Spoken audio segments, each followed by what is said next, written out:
Hey everyone, and welcome back to the Limitless Potential Show. I'm your host, Vanessa Jane Patrick, and today we have yet another exceptional guest like we do each and every week. Today's guest is one that I've been learning from for a few years now, unbeknownst to him on his YouTube channel.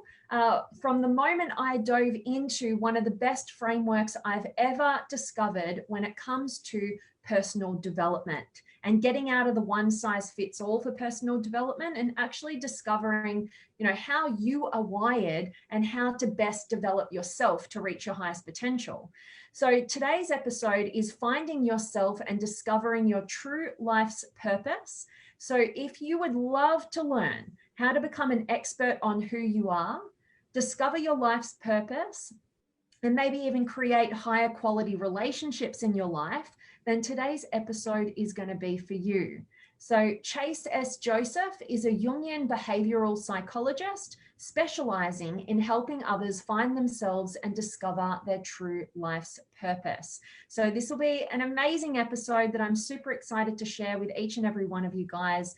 So share it, make sure that you've got others joining in the conversation, and drop some comments, and we'll be answering your questions at the end.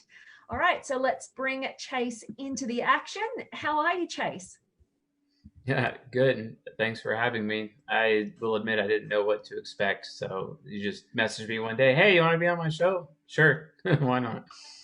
I love that. Yeah, exactly. Always up for the action. So I'm very grateful that you decided to bless us with your time today, because for me, like I just mentioned, these frameworks that you're so expert in have changed and revolutionized my life, from my relationships to know what's the right relationship, what's the wrong relationship for me, and kind of put language to that. And also around my career and my purpose and direction. It pretty much, I use this framework every single day to answer any challenge that I'm faced with, any question that I have about myself or why I'm doing what I'm doing, and what the best strategy moving out of that would be. So really grateful for the work that you do. And I want to start with asking you, what are you most grateful for in your life right now? Uh, Not being homeless. That's a good one. I, Absolutely. I've been I've been homeless a few times, so I'm happy to not be homeless now, basically. So it's kind of a big deal for me. But yeah, I like not being homeless, and it sounds simple, but yeah, that's just reality.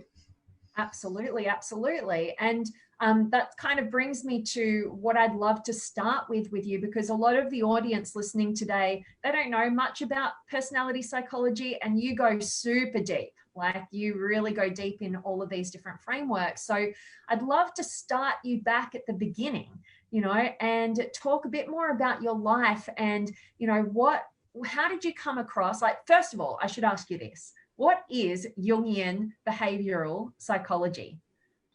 So Jungian behavioral psychology, also known as Jungian analytical psychology, is observing human behavior and basically applying various personality traits to arrive at a conclusion where you're accurately identifying their specific psyche. The difference between my work and, say, someone like Eric Thor, for example, is that those folks, while they are Jungian and they often heavily rely on the Myers Briggs type indicator, it's that for their frame of reference. For Mhm. me, it's not about identifying someone's personality as much as it's actually identifying their psyche and then showing the different sides of their psyche, and then all of the potential combinations of possibilities within their own soul, as it were, and being able to look at the structure of their soul within reason. I mean, it's still a model, and we don't have complete absolutes on it, but it's an extremely accurate model where we can identify how people think, how they feel, what they want out of life, what they don't want, what makes them uncomfortable, what makes them feel safe, what makes them happy, what makes them feel sad, where their worry is, where their fear is, where their criticisms are towards themselves or towards others, where their blind spots are, strengths, weaknesses, all those things. And we've been able to dive down and get to that point. And then as a result of coming to know themselves, just like, the old adage, know thyself, right? They're able to understand themselves. Great. And then they're able to forgive themselves, which a lot of people need. And then they are able to love themselves. But because they're able to understand, forgive, and love themselves, guess what? Then the onus is on them to understand others and forgive others and ultimately love others. So while I have a reputation of maybe being crass or, callous at times, the reality of the situation is that I'm just telling the truth, take it or leave it. And a lot of people benefit from it. And those that do benefit from it, they end up having a life-changing experience such that they're able to know themselves and their life's purpose as a result and become who they truly were meant to be. So, yeah. And that's why I love this so, so much. And yeah, that's interesting that you mentioned that, because we had Eric Thor on the show last week. And I've learned from both of you guys. You're both totally different. So it was interesting hearing your perspective on what that difference is. And see, what I see and what I love the most is I see your intentions behind what you're doing. Like, I see the heart and soul that you put into all of this work and the depth that you go into to actually have that quality of deep impact on people. Like some of the things that you just said then, like to love yourself, to forgive yourself, right? The meaning behind that. And to take responsibility for your own self and also your connections with others and understanding them. So I'd love to hear from you a bit of your backstory, because you've just dropped some bombs on us too, to know that, you have come from being homeless. And you said, I think even multiple times. I'd love to hear a bit more about your journey that's been the drive to get you to the point that you are now, and why you do the work that you do, why that's important to you. Sure. Yeah, I mean, I'm from Washington State in the Pacific Northwest, Seattle area. And I was conditioned heavily in a cult-like, hardcore Christian church community, basically. And I went to college where it's like, okay, your choice between homelessness or going to school. So I went to school and kind of just BS my way through school. I only really cared about like 3 classes there. Game theory class, #economics, but then also systems analysis and accounting / statistics. Otherwise, the entire coursework of my degree is absolutely worthless and has nothing to do with psychology whatsoever. Yeah. But I got pressured into getting married to somebody, and it was a miserable, sexless marriage. I didn't understand the difference between alpha and beta male traits at the time, and super beta male traits, because that's how I was conditioned. That's how I was raised. And I didn't break that conditioning until I was like 27 years old. Crash of 2009 happened. I graduated from university in 2008 with $120,000 USD in debt. And I had to pay over $1,200, $1,300 a month after the 6 months of me being out of school. And I was working a minimum wage job at a grocery store at the time. And then things just got worse from there.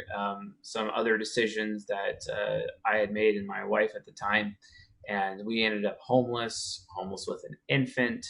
And that was for a long time, a year and a half to 2 years-ish, maybe longer, maybe 1.75 years. Ended up living in a garage. And then I really had just not really many skills, just basic computer skills. Some guy came up to me, he's like, "Hey, you Chase?" I'm like, "Yeah, you know computers?" "Yeah." And kind of brought me in and kind of decided to mentor me in terms of engineering. And that's where I met my first psychology mentor, is through that guy. It was one of his employees, one of my coworkers. And this guy, like, I was telling everyone about, oh yeah, I'm an INTJ and like I know MBTI, because I started studying it when I was 21, and I was like 24 at this time, but I started studying it at 21 in an attempt to save my marriage. Basically, it's the only reason I did it That's it. And then because my marriage was absolutely miserable, it was horrible. And for more information on that, for those who want to learn more about the details of my marriage, go to my YouTube channel and search how to social engineer ESFPs. And I give my entire story about my first marriage on that and how that worked out. But anyway, at that point, I started training under this guy because he embarrassed me in front of all these people in downtown Bellevue in the Copper Building on like the 22nd floor of this building. And I was doing a sales presentation to these customers. And then I started talking about MBTI. And then he's like, no, you don't know what you're talking about. And then he just exposed me in front of them. It was really embarrassing.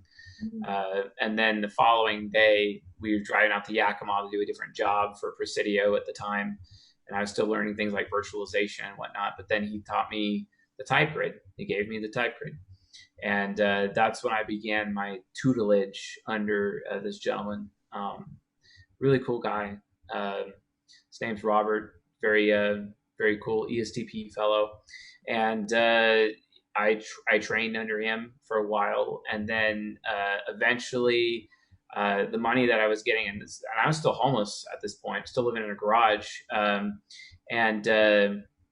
Which was nice to be able to live in a garage. I was given the opportunity to do some IT work, but the money that I got from that, I started my own arms manufacturing company, and I was an arms dealer, and I was selling weapons out of my trunk in Walmart parking lots. My best gun deal went down to where I picked up my AR-15. Was actually in the parking lot of Fry's Electronics. On the other side of the water near Bellevue. I think it was just south of Bellevue. Those are good times. And but I was doing arms manufacturing and dealing for a while, and then I was able to like rent a house finally, and then we were not in the garage anymore, and that was cool. Then Obama did an embargo against Russia, so I couldn't import parts anymore to make guns with anymore. So then that business went down in flames, and then I ended up homeless again, moved her in with her parents, and I was living out of a car at the time. And then I was able to become an engineer for a hospital conglomerate in California, basically, and did that for a while. But I always kept up my psychology skills and research, even though I never had any formal training. I was just mentored by my two mentors. I met my second one while I was, doing my arms business. I actually hired that guy to help me paint and do stuff for that business. And then he taught me more, which was great. And he's better than the first guy in a lot of ways. And then I just kind of continued to develop it on my own. And I became an engineer for a company called Veeam afterwards, which is an international billion-dollar business focusing on data protection, partnering up with Microsoft. And I was an engineer for them for a while. And I was making a lot of money doing that. Most money I ever made in my life, honestly. But I started the YouTube channel while I was working with them about the same time. And it just got to a point where I'm like, yeah, I kind of just rather do this. It means more to me. And then I just made the leap of faith to just do it full time, and been doing it full time ever since. So in a nutshell, that's some of what I've done in the past. There's many more details that are probably more for private conversation, not public conversation. But yeah, that's okay. The gist.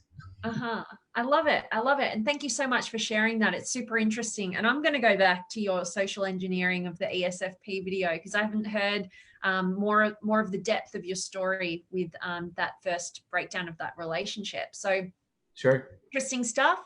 And so I'd love to ask you, how specifically, and yeah, you don't need to go very specific. I know when I asked that question, but basically I want to know, how has knowing these sort of frameworks and knowing yourself at this level, how has it like really helped you and your life in terms of your fulfillment and in terms of your direction?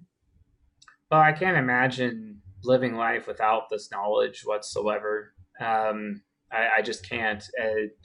It really defines everything I do at all times, every decision I make, all of it. But then I also have to keep an open mind too. Like, for example, if I'm going to hire somebody to work with, I mean, I got a guy on my team right now, and he's like polar opposite to me. He's an ISFJ, and he even criticized me recently about that's not appropriate to put out to the public.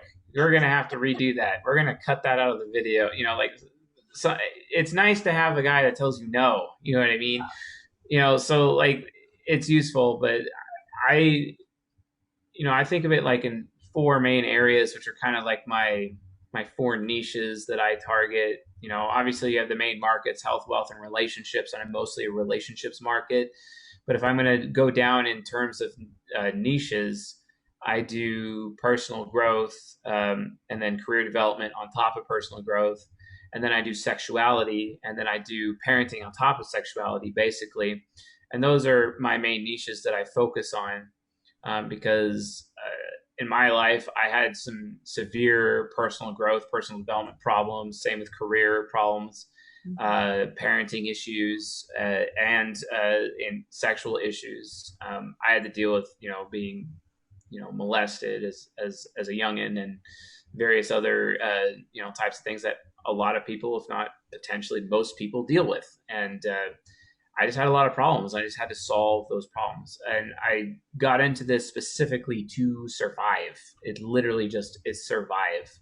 And now I had zero understanding of people.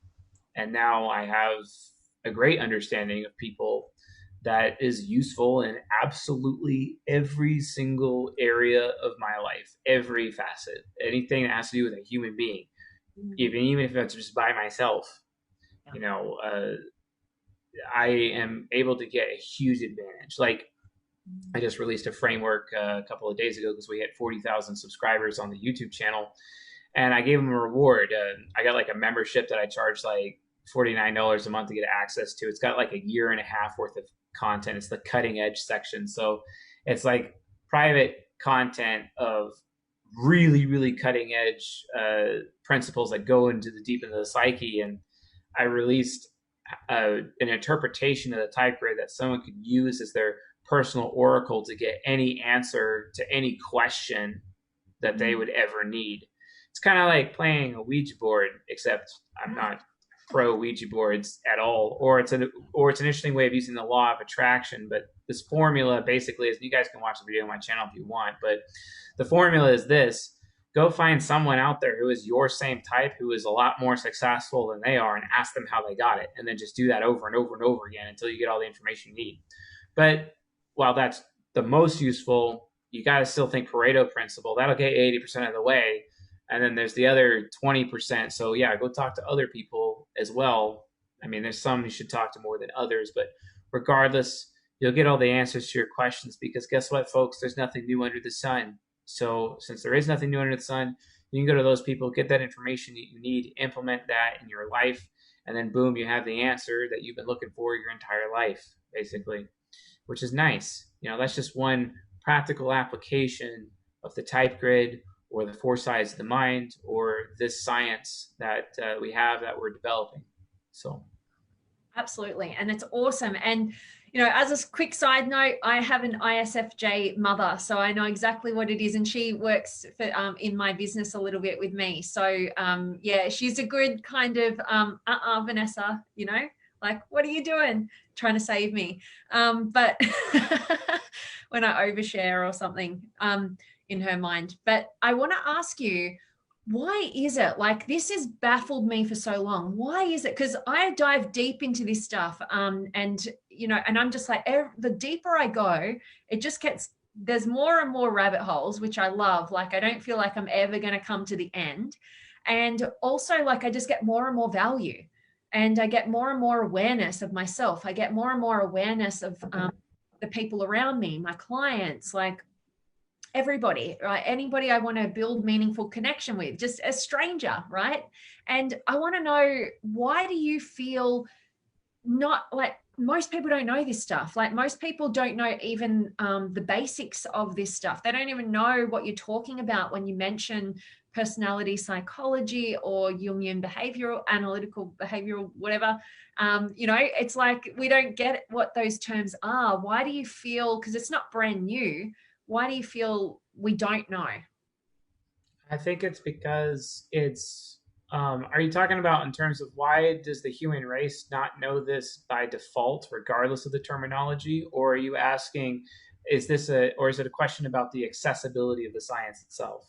Great question, because I feel like these models actually bring language to parts of us that we already kind of knew. It's just like now we've got language for it. So it's more about why don't people know the science? Why don't people know the frameworks? Why isn't it more talked about in our society? Because it's terrifying. It's absolutely terrifying to be exposed and know that you can have your entire soul exposed to another person in front of you, and knowing that they can manipulate you at will and you have no idea that they're doing it, and that you can manipulate them at will as well and know that they're doing it.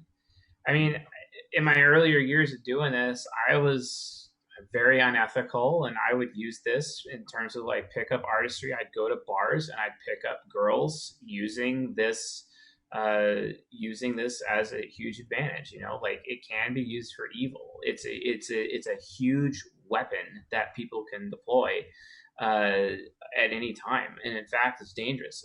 Social engineering is the single greatest security threat on the planet.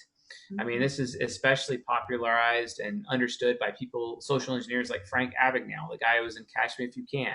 He's an INTJ. Or Kevin D. Mitnick, who is popularized as the most famous hacker of all time. He hacked the National Security Agency of the United States, for example. Now he works for them, right? He is an INTP. Or you have Edward Snowden, right? He's an ISTJ. So, like, these social engineering is a huge threat, and it's the number one threat to any human being out there. Because as soon as you start to understand that the human soul is structured in a certain way, and how there's different buttons that you can press like you would be doing on a machine or a panel, things get really, really scary. Luckily, however, that's just only half the equation, because your psyche is only your nature.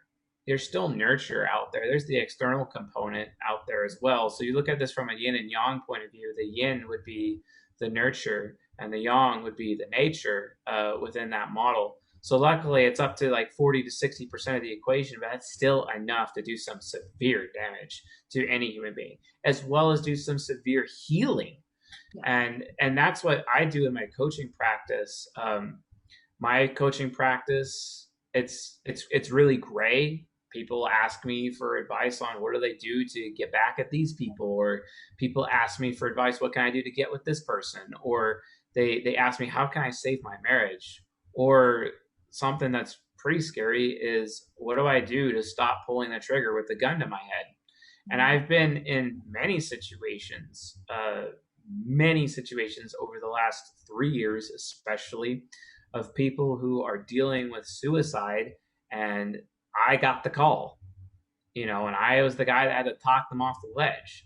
And, it's really funny to me, like a lot of the people that, with the suicide prevention that I've done, I often get really heavily criticized about my methods there, because for a while, the majority of the cases where I've done suicide prevention, I'd say probably eight out of 10 cases where I've done suicide prevention, it's actually me criticizing the person.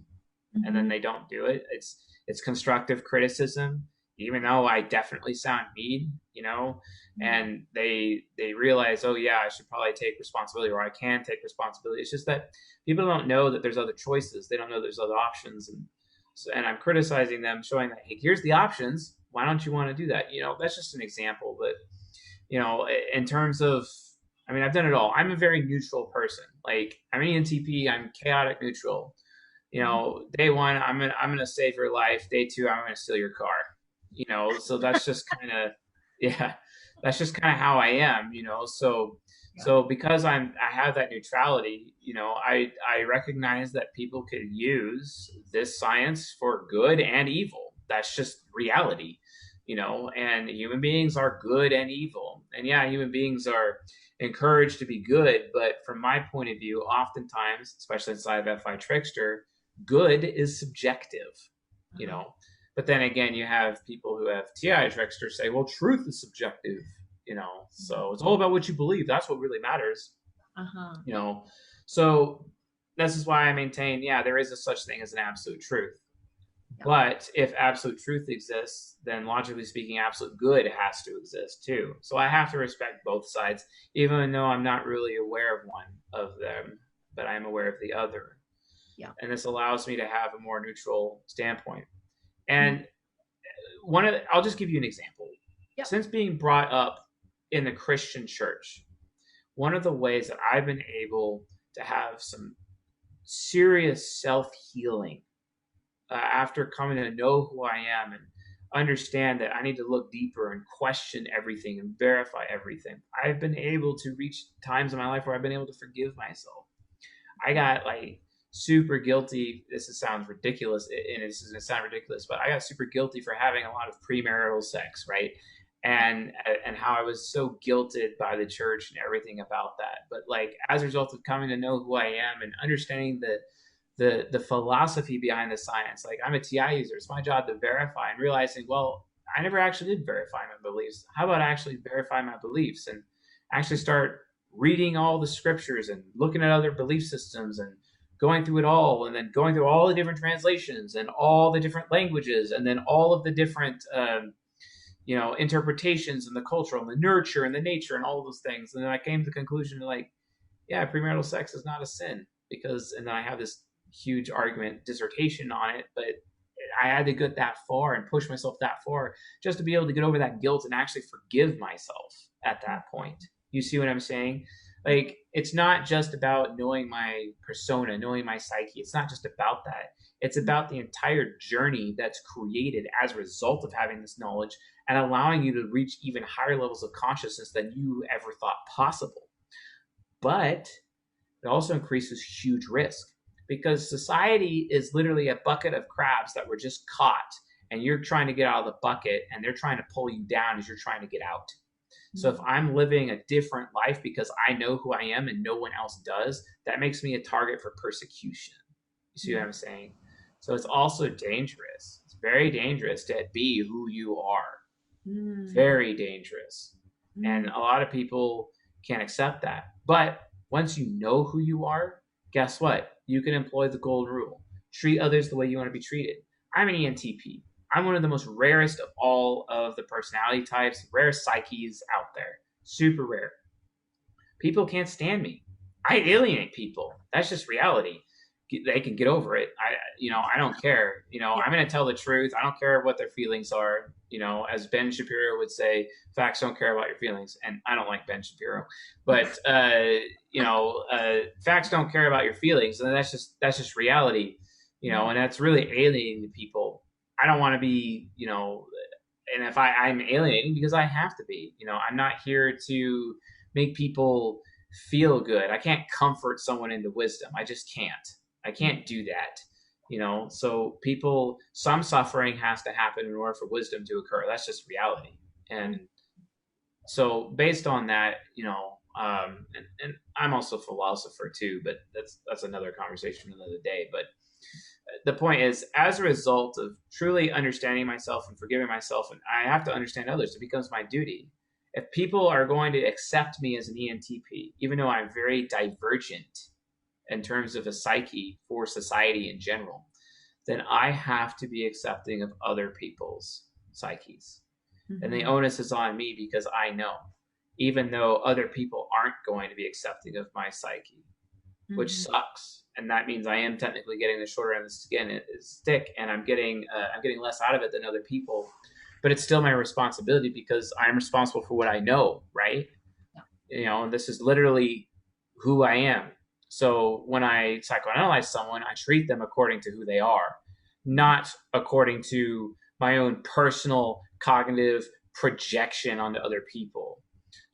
For example, you're someone who cares a lot about value. You're someone who cares about money and finances and achievement in those areas, which means I would care about someone, I would help you, reach achievement levels and various things, and how which metrics and levels of achievement that you're going for. But someone like me, I don't achievement. Okay, that's nice. It's just not my focus. My focus is to tell people the truth so that they can have the potential to heal and give them choices and a better future. That's who I am. That's what I'm all about. I'm not, people think I'm in it for the money, for example. I don't care. I mean, I was making YouTube videos about this stuff and I wasn't making any money for almost 2 years. So, okay, apparently I care about money. So no, people need to be treated based on who they actually are, and not, and not who we want them to be or who we're projecting onto them. So like, for example, naturally, you'd go with someone who's like a crusader type. Crusader types are SFJ and TPs, right? And being in like a relationship with them in some capacity, right? But it's natural for a person to project what they're most compatible with on other people, because their psyche is trying to find, it's like mining and prospecting for people who are that super high compatibility. But then you end up having the expectation for other people to behave that way, or to behave just like you. And people are at risk of assuming that people are just like you. And that's not fair either. So they may not be compatible with you, and they may not be just like you at the same time. And you've just failed twice and completely misjudged a person or had unfair expectations, which is the majority reason why conflict exists on this planet, including wars. Mm-hmm. If people have that understanding, it literally gives us the potential to literally eradicate war. Mm-hmm. Why?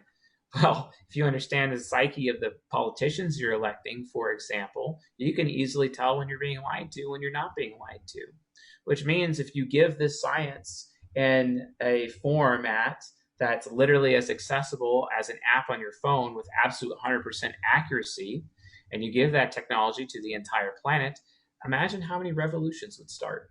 You see what I'm saying? Mm. It has the potential of bringing a lot of chaos. Yeah. But after the chaos is over, it will bring a new social order that's based on understanding, mutual forgiveness, and ultimately mutual love, which is what our race actually needs. Yeah. And has been ignoring for so long. Mm. Okay, so you just shared so much then. I've just been like, okay, which angle are we taking here? But yeah, because I hear you on it's terrifying, but I actually take the opposite perspective. I am terrified of not knowing, right? I'm terrified of being blind to all my blind spots, because I lived at least the first 25 years of my life in total self-deception and totally unaware of that. And then it's just been an awakening process from that point, right? Yeah. So I love the fact that we can wake up to ourselves, and what I found is the more we understand of ourselves, it gives us that more room to understand others and desire to understand others. And for me personally, finding my type, because I used to, type out online, just do a little test online, and I'd always come out as an ENFP. And that kind of resonated with me. I felt kind of good about that until I really dove into studying what this is all about, and had somebody who was, an expert profiler show me that I was actually an ENFJ, which is totally using the opposite cognitive functions, or the other set of cognitive functions, right? So totally different personality type. But when I discovered that, and I really sat with that, and I really dove into that, that's when I actually felt like I have permission to be all of who I am, rather than trying to mold myself to be unconsciously what I thought was the best.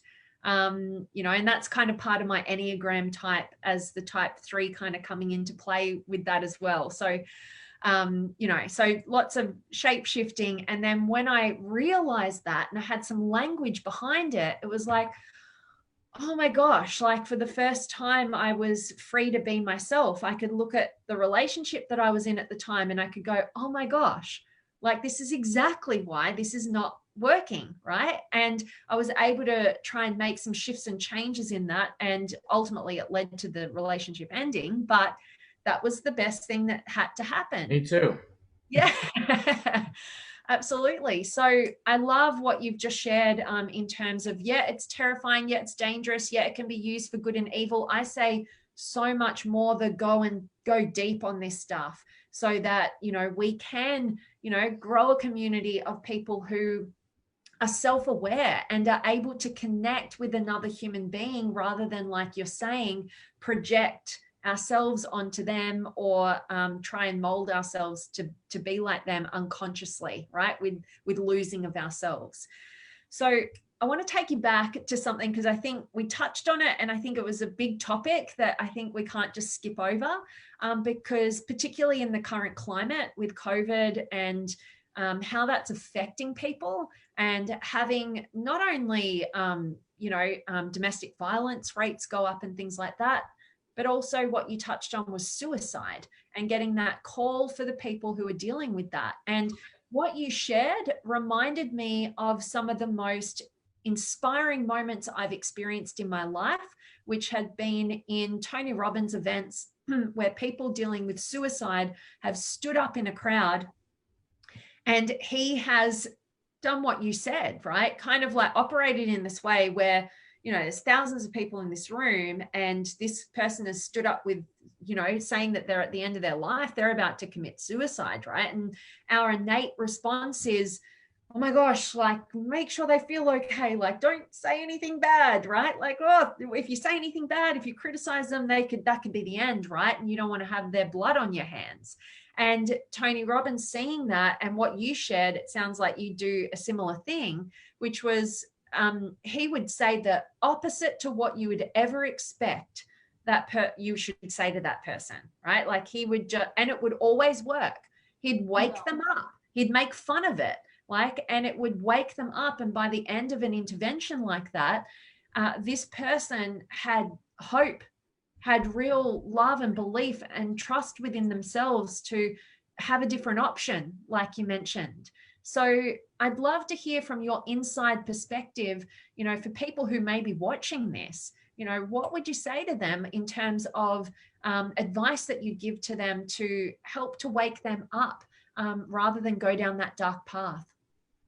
So I would say, again, from a nature versus nurture standpoint, the COVID situation has increased suicide rates, or at least that's what's reported. I don't know if that's necessarily true per se. I think, at least in terms of like what I'm experiencing within my own coaching practice, et cetera, it's just basically about the same. It hasn't really, I think it's just, I think it's just the same, but it's still a problem. It's still a serious problem consistently. I mean, but there are past studies about how like the crash of 2009 and 2010 and the whole major Great Recession, as people used to call it, at least in America, caused a lot of problems as well. But I think the degradation of society itself is actually causing a lot more problems. For example, and this is something I touch on oftentimes within the community, a lot of the people who are considering suicide that I've worked with, almost every single one of them are fatherless. And fatherlessness is a huge problem. Why is it?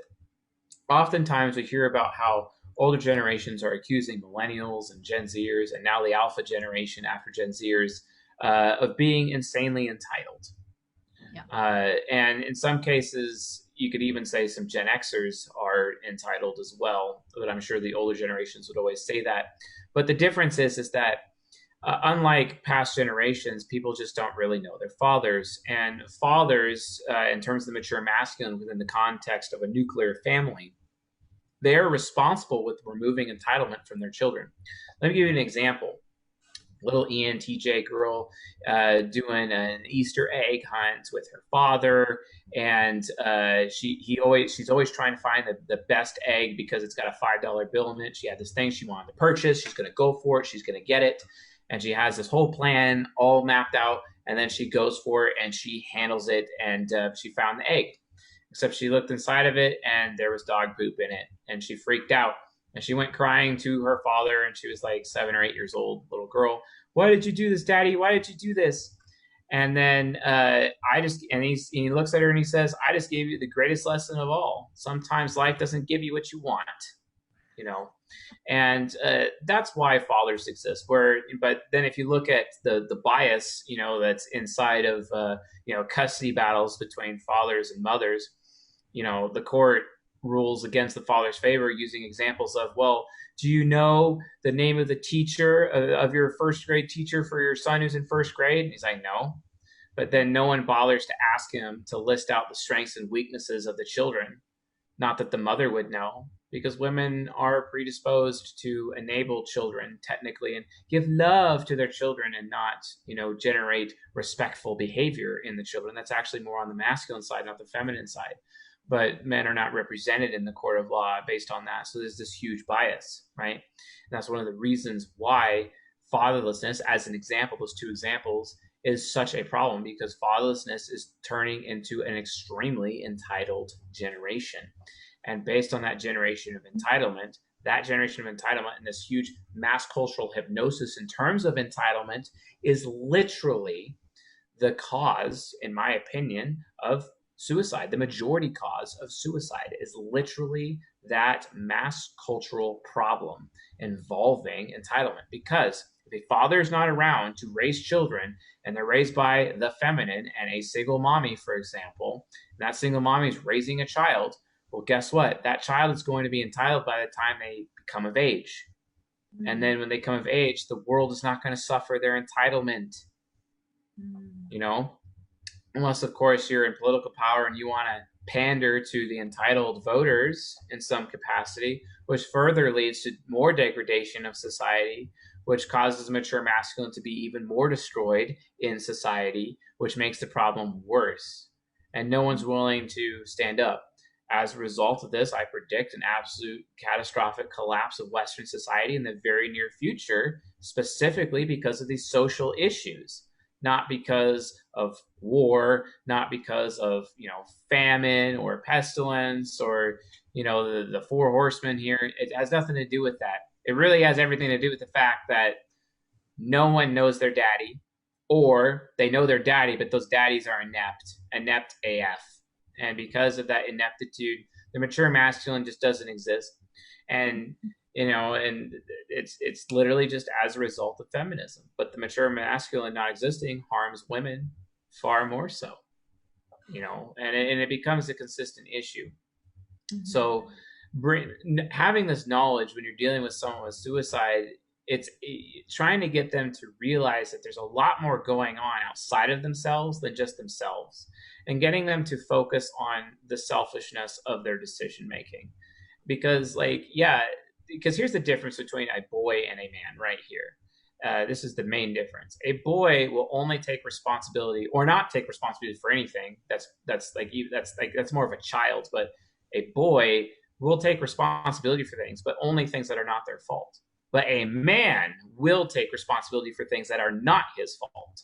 Mm-hmm. You see, that's a huge difference. But that's not something mothers teach their children, and when they're single mamas, you know, or when they have inept beta male fathers of children that they're married to, which they end up divorcing anyway when they're late 30s, you know, after they read Elizabeth Gilbert's Eat, Pray, Love, for example, you know, which just happens. You see what I'm saying? So as a result, this is a serious problem. You know, in terms of male suicide, it's really male suicide based on my personal experience and a lot of books that I've read. The number one cause, in my opinion, this is opinion and conjecture, but I think it's very well backed up and more than an educated guess. The number one cause of male suicide is as a result of being victimized by feminism, in my opinion. You know, and that's just, and they're victimized by feminism because they're allowing themselves to be victimized by feminism because they didn't have any father to teach them the skills to make sure that they are having those boundaries and enforcing those boundaries, boundary setting and enforcing those boundaries, right? Because they're told, hey, you got to be a nice guy and then you'll be successful. But no woman is attracted to a nice guy. Wait a minute. You see what I'm saying? And it's a completely false bill of goods that these men have been sold, and then they end up losing it. From a woman's side of things, let me give you an example of how feminism destroys women. I had a client recently who has extroverted sensing inferior, which means they have performance anxiety. They're very afraid of being abandoned and let go of, and no one's sticking around for them. And there's one area in her marriage that she can't perform, and that's conceive. She can't conceive because she bought the whole feminist lie that I should focus on my career and get, my 18 to 35, I'm good. The problem is that when a woman is in her 30s, statistically over time, her ability to conceive, much less actually have healthy children or children who don't have birth defects, all those kinds of things, the risks are way, way up. And then she's in a situation where she's married to a man who wants to have a child, but she's incapable of bearing him a child. And she's afraid of being abandoned. And then she's literally said to me, quote, "Chase, I just wish I'd have figured this out a decade ago. I could have had a baby then. Yeah, I would have been down and out for maybe 2 years, but then run right back up, and I wouldn't be as miserable as I am now, and still able to focus on my career now, but still have a child at the same time, and I wouldn't be so afraid of being abandoned." You see what I'm saying? And because of this conditioning, it causes a lot of problems. And I've had some, women who've had that particular issue as, their claim as to what's causing their suicide situation. But again, it's different. That's on the nurture side. When you look at the nature side, it gets even deeper than that. Like an INFP woman who's standing on the edge of a building, who's about to drop off the edge of the building, and I have to talk her down. And I literally ask her, "So what are people going to think of you when you do it? What are they going to think?" And that's the most sensitive part of her soul, because that's extroverted thinking inferior. So I'm asking her insecurity, her fear directly. What are people going to think of you? And then I'll be like, "Oh, they're going to think of me this way, or they're going to think this." And it's lies that she's telling herself. And I'm like, "No, they're not. They're going to think you're weak. Actually, they're going to think you're selfish. And I start laying out what the consequences actually are going to be. And then she starts getting more afraid of the consequences of her committing suicide and realizing, I can't let people think that about me. Maybe I should probably have a different perspective." And that's an INFP example. Or an ISTP male recently who, and this one's hard, but he's only been with one woman his whole life, has two or three children with her. One of the children probably isn't his, actually. She cheats on him with other men, even other men at the church that that he goes to. Had to move across the country because he couldn't deal with the fact that people were talking badly about him behind his back and harmed his reputation, even though he doesn't care so much about reputation. But he just realized that no one was willing to listen to him because no one respected him. He's got extroverted feeling inferior, and he's afraid of making people feel bad, or afraid of people not valuing him or not finding his thoughts of any value, which is ultimately disrespect to a TI user like himself. And he got to a point where people are, they just don't want to have anything to do with him. They're not going to stick around, and they're not going to value him. And he couldn't handle it, so he moved. Well, she still cheated on him again, and has, like video evidence of it, because it was being passed around by people behind his back that know him, and all of a sudden he found himself wrapping a noose around his neck, and I'm like, "Bro, why are you doing this? Why do you want to do this?" "Well, because of this, this, and this, and this." I'm like, "Yeah, but what is she getting out of it compared to what are you getting out of it? Have you actually waited out here?" "Oh, and then I'm like, how are people going to feel about you when you do this? Are people even going to accept you for making this decision?" "Well, I'm not gonna be a burden to these people anymore, because that's just all I am, And I'm like, "Bro, actually, you are going to be a burden. You're going to be a burden to your sons." And I explained to him the issue of entitlement, how he's not going to be around is harming the people. So I explained to his extroverted feeling inferior how much harm he's actually doing. And he's like, "Okay, yeah, you're right. I can't be that selfish." And then he gives up, and he doesn't put the noose around his neck anymore. And now he's in his 30s, and just realized that he can attract women who are 20 to 26 years of age. And it's like, okay, yeah, I'll ask them out because my wife, who is my age in my late 30s, has been cheating on me and treating me like this. So it's like, okay, yeah, I'll get a divorce and I'll go after, you know, these women that actually will treat me far better than she ever has. And then showing him that he has that option, it's like, oh, it's like a whole new lease on life. You know what I'm saying? Yeah. So yeah, there's the nature component, but you also have to know the nurture that's going on too, especially from a societal standpoint or all these other little nuances out there. And then you bring them both together from a yin and yang point of view, and then they're able to realize that, yeah, suicide is a really selfish and poor decision. I should not do that, or I don't want to do that anymore.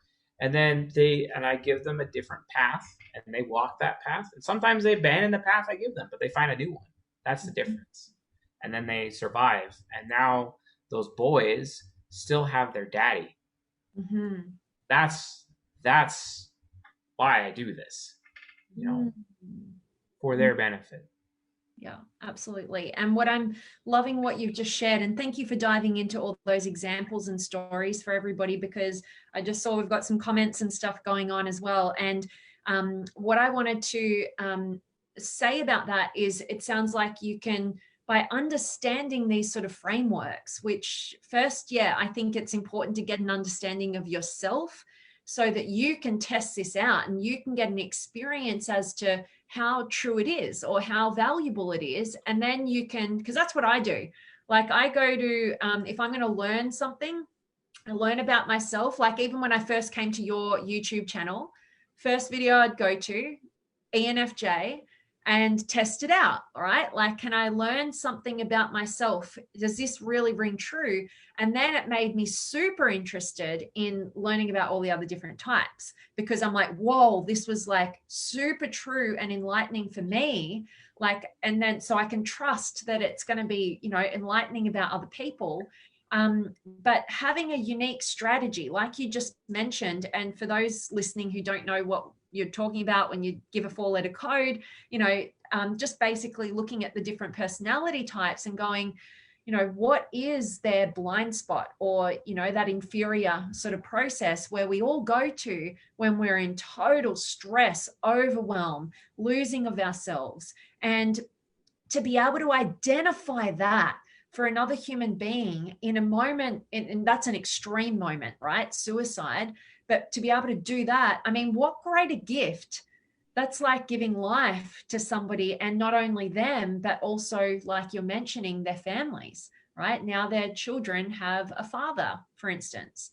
But I want to take it into, I know we don't have too much longer, but you mentioned about the masculine and the feminine, and I really appreciate you diving into, I know in my own family at the moment, there's some struggles with, you know, custody battles and all that sort of thing, and seeing the insides of how that all works makes me hugely grateful. I got off the path of becoming a lawyer, because that's one of the other reasons why this whole framework has helped me.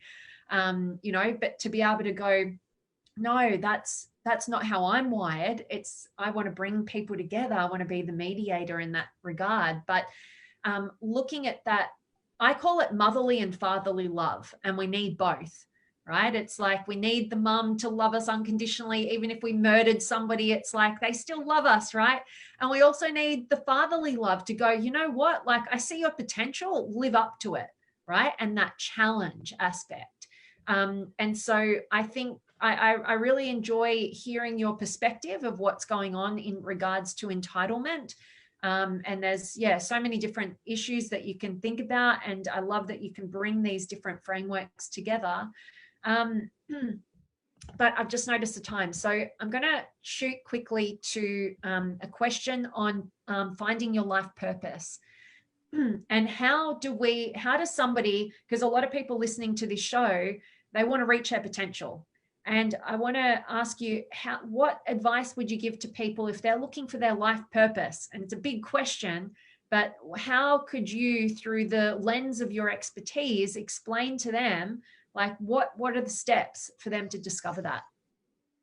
Basically, identify your psyche, which of the 16 psyches you have, and then Identify what other people of the same psyche that you have and what they have done, and what they've wanted to do or what they are doing or what they have done. And you have to look at success and failure simultaneously. You can't just look at just success. This is one of the areas that I actually really heavily disagree with Tony Robbins on, because he's so all about success, but I think he doesn't spend enough time on failure. And before Tony Robbins, it was Napoleon Hill, right? And, Think and Grow Rich, but that's the success book. But a lot of people don't read the Outwitting the Devil, which is the failure book, the book on failure that Napoleon Hill did. And if only Tony Robbins would, provide way more focus than he does on failure, I think that would help a lot more people. But each of the individual 16 psyches has like a pre-built in, pre-built things like virtue and vice, like what the virtue and vice. My virtue and vice is sincerity versus insincerity. The virtue and vice of an ENFJ is benevolence, being, very helpful, benevolent person, or being an extremely cruel person. That's the vice of cruelty, right? Or an ENTJ is generosity versus greed, for example, avarice, right? There's those things, but then they also have like built-in purpose, like an INFP's purpose in life is effectively, hey, their job is to destroy ignorance and bring wisdom to the world, basically, through their philosophical, their principled approach. But the anti version of their purpose is that there's like an anti-purpose, and INFPs also bring the most ignorance to the table as well. So they're supposed to be the least ignorant and the most wise. So it's basically they're going back and forth between wisdom and ignorance, etc. So those are just some examples, but so there are like a pre-built-in purpose in life that's attached to each of the 16 psyches. But at the same time, you also have to develop your own purpose as well, because that's just the natural purpose. That's your natural purpose. That's innate to you, innate, natural, innate, natural. But you can discover the nurtural side of your purpose. Like, so for me, I'm a businessman, right? But naturally speaking, I'm an ENTP, and I have my purpose of telling the truth, right? And that sincerity, virtue that I have. But I'm still a businessman from a nurtural standpoint, and I combine these things through yin and yang equilibrium to arrive at my actual true purpose, unique to my own self.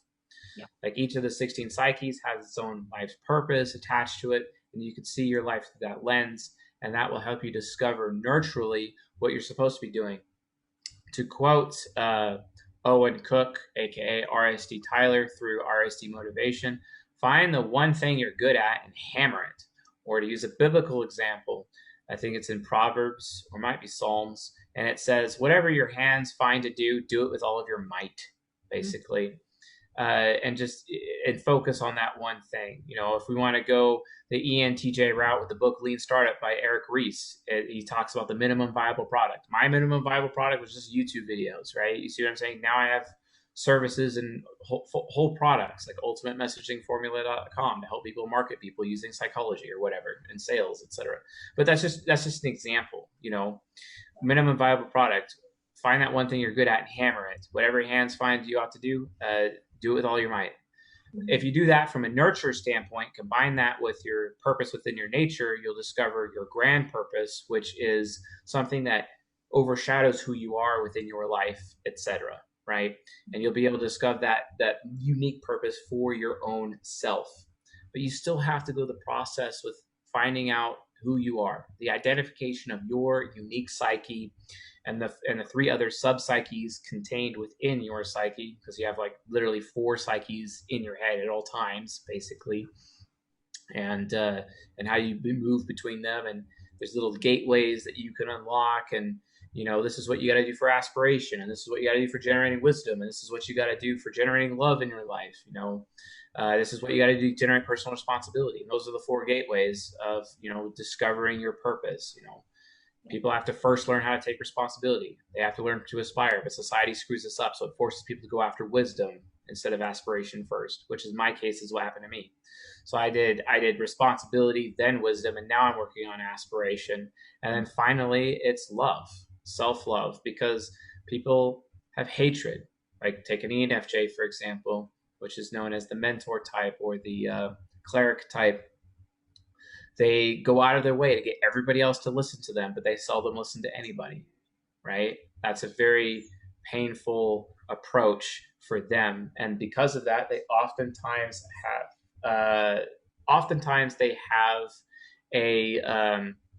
they're often seen by other people and labeled stupid because they have that weakness, getting everyone else to listen to them, but they won't listen to anybody.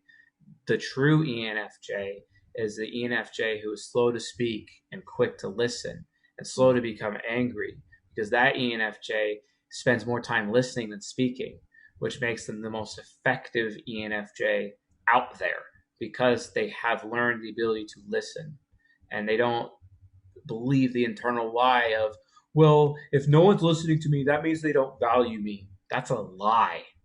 That's actually a lie that they just believe naturally. And overcoming that lie will allow them to unlock their aspirations and craft any solution for any person that they're teaching. That's the true value there. I actually have to get going. I got my next appointment. Yeah. Okay. Okay. All right. Awesome. Do you have just a couple of minutes to quickly answer some comments? Sure. I will answer some comments for you. I'm going to email my appointment and tell them that they're going to be late. I will be really late. Okay. Yeah, we'll slow into action with this one.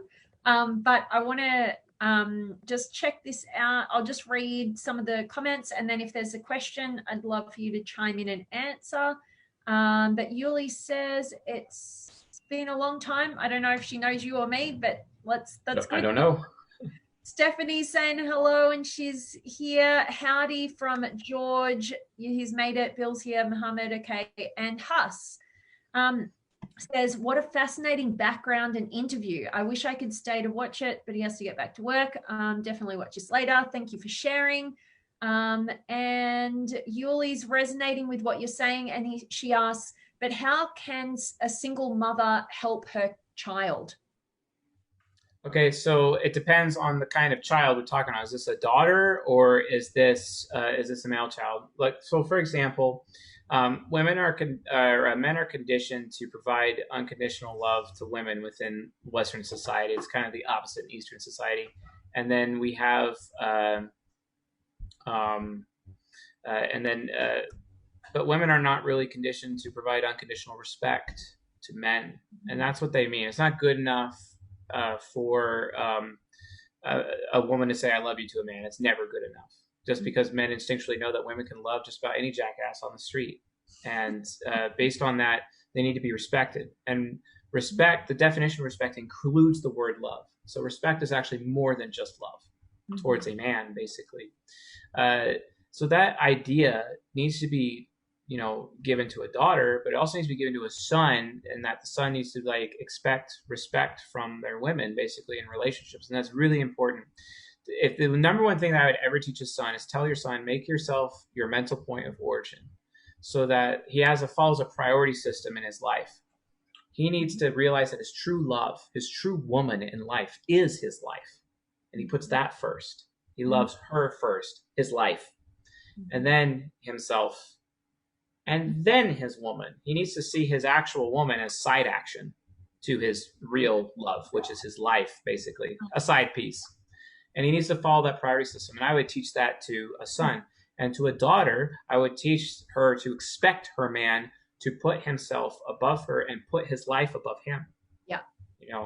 I'd probably view this one of the biggest lessons I could teach children so that they can get in that area. But in terms of entitlement, and if you're a single mom, try your best to get a very good male role model for your child, even if you're in a relationship with them or not. I don't know. Go to a church, go to a group or something. I don't recommend Boy Scouts or Girl Scouts, but some kind of mentor, male mentor in some capacity. And it could be other men in your own family. Mm-hmm. If you don't have access to that, go find somebody you respect. Mm-hmm. Mm-hmm.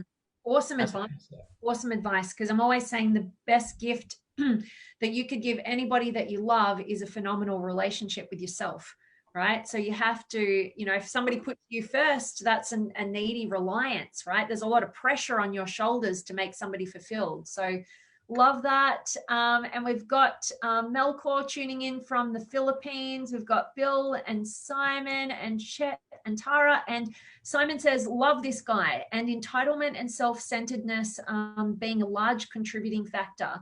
Same with abandonment. Destructive behaviors, suicide is abandonment of leaving people who love you and is selfish to project those hurts onto others.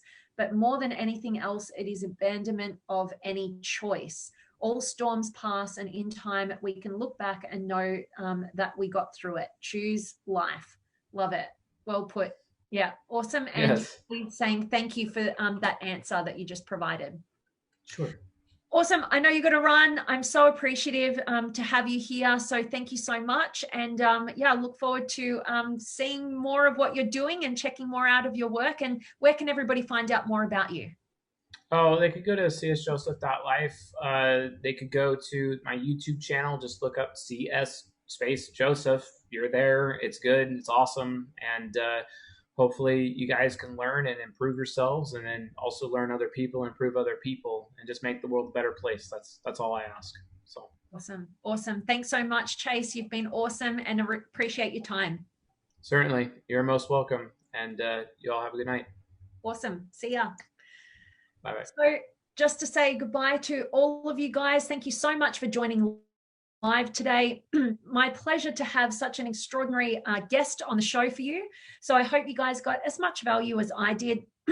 Feel like we could have spent the day here. I definitely could have, but really hoping that this has served you. And as always, making sure that you are going out there and living authentically, loving deeply, and contributing meaningfully and purposefully. Go and check out Chase's work. Get on his YouTube channel. It's pretty in depth, so you might want to start maybe on his website, maybe look at type on that way. But I really invite you to go and give yourself this gift of self-knowledge, become the expert on yourself. Honestly, this is the framework I use for everything in my life. Using personality psychology has been what has projected me forward in all areas. And it's how I work with all of my clients. You can't get away from it. So I'll look forward to hearing from you guys when you discover your type and you start your own deep dive. And much love from me, and I'll see you guys tomorrow.